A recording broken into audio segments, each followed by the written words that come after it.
제가 당대표가 된 것은 오로지 당원들의 승리라고 생각합니다.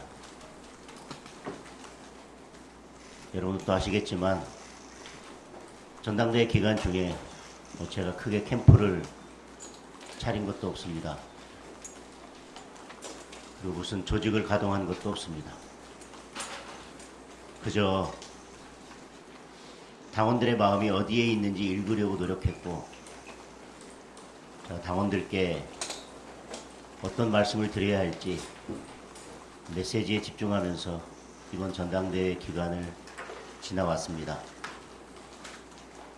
그것을 선택해 주신 당원 여러분들께 다시 한번 감사드리고, 또 그렇게 캠프도 없이 또 조직도 없이 이렇게 선거를 치러낼 수 있었던 것은 지금의 새로운 미디어 환경이 있었기 때문에 가능했다고 생각합니다. 오직 국민의힘의 변화와 쇄신, 그리고 대한민국의 수호를 위해서 전당대회 기간 내 외곽에서 응원해 주시고 또 성원해 주신 모든 분들께 다시 한번 감사의 말씀을 드리겠습니다. 그 성원의 마음을 담아서 이제 미래로 나아가면서 당을 혁신하는 일에 매진하겠습니다. 멈추지 않고 당을 혁신해 나가겠습니다. 단일 대우로 뭉쳐서 제대로 싸우는 야당의 모습을 보여드리겠습니다. 다시 한번 저에게 지지를 보내주신 모든 국민 여러분 그리고 당원 여러분께 감사의 말씀을 드립니다.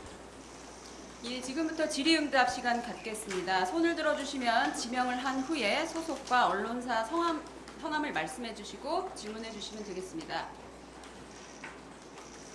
네, 모닝투데이 박상권입니다. 먼저 우선 당선 축하드립니다. 첫 질문으로는요, 당대표로서 제일 첫 행보로 보이실 거는 어떤 걸 하실 건지, 그리고 또 오늘 새벽에 한미 정상회담이 있었는데 이에 대해서 어떻게 평가하시는지 궁금합니다. 오늘 오후부터는 계속 언론사 인터뷰들이 쭉 예정되어 있기 때문에 오늘까지는 언론사 인터뷰를 소화해야 할 것 같습니다.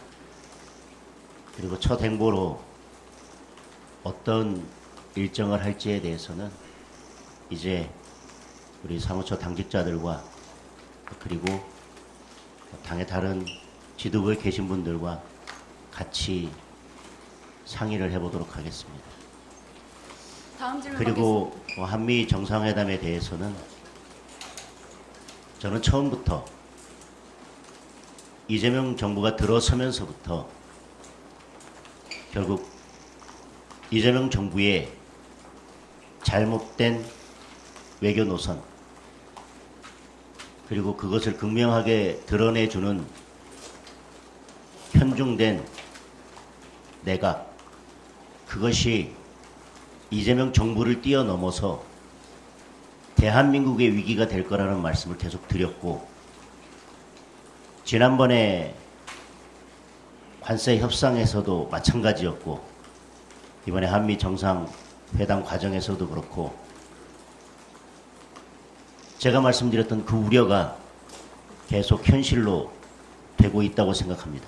그런데 그 정도는 우려했던 것보다 훨씬 더 심각하고 그 속도가 훨씬 빠르다고 할 것입니다. 정상회담을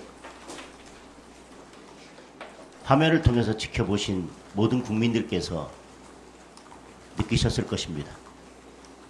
평가가 불가능한 그런 정상회담이었습니다. 네. 대표님, 연합뉴스 조사원입니다. 당선 먼저 축하드리고요. 107석 소수야당 대표 되셨습니다. 당내에서는 원내 투쟁에 뾰족한 방법이 없다면서 장외 투쟁 필요성도 언급이 되고 있는 상황인데 어떤 기조와 방향으로 대여 투쟁을 좀 이끄실 생각인지 여쭙습니다. 계속해서 원내에 있어서는 단일 대우를 강조했습니다. 저는 제가 전당대회 기간 중에 말씀드린 것은 하나도 물러서지 않고 지킬 생각입니다. 저는 원내에 단일 대우가 되지 않는다면 밖에 있는 우파 시민들과의 연대가 오히려 불가능하다고 생각합니다. 107석인 국민의힘이 믿어야 할 것은 우리와 함께 싸울 의지가 있는 자유우파 시민들과 연대해서 싸우는 방법밖에 없습니다. 그런데 원내에 분란이 계속된다면, 그런데 그것을 계속 묵인하고 방치한다면 저는 그분들과의 연대가 제대로 이루어지지 않을 거라고 생각합니다. 제가 이재명 정권과 싸우는 방식은 이재명 정권의 이런 폭정에 대해서 우려하고 반대하고 자유민주주의를 지켜야 되겠다는 의지가 있는 모든 분들과 모든 시민들과 연대하는 것입니다. 그런 연대와 그렇게 힘을 모으는 과정에서 장애가 되고 오히려 방해가 된다면 저는 결단이 필요하다는 것이 지금도 일관된 입장입니다. 채널A 남현주 기자입니다. 일단 당선 너무 축하드리고요. 방금도 대표님께서 단일 대우를 위해서 말씀을 해주셨는데 이미 기존에 뭐 차탄 성산이라든가 추출 뭐 이런 말씀을 시사해 오신 만큼 차탄파에 대한 뭐 민적 쇄신 방안이라든가 본인을 좀 최악으로 꼽았던 뭐 한동훈 전 대표에 대해서 한 말씀 부탁드립니다. 전당대회 기간 중에 제가 드리는 말씀을 정확하게 이해하셨다면 저는 분명히 말씀드렸습니다. 지금이라도 원내에서는 107명이 하나로 뭉쳐서 가는 것이 최선입니다. 그러나 여전히 그 단일 대우에 합류하지 못하는 분들, 오히려 당을 위험에 빠뜨리는 분들, 당을 계속 분열로 몰고 가는 분들에 대해서는 결단이 필요하다는 입장입니다.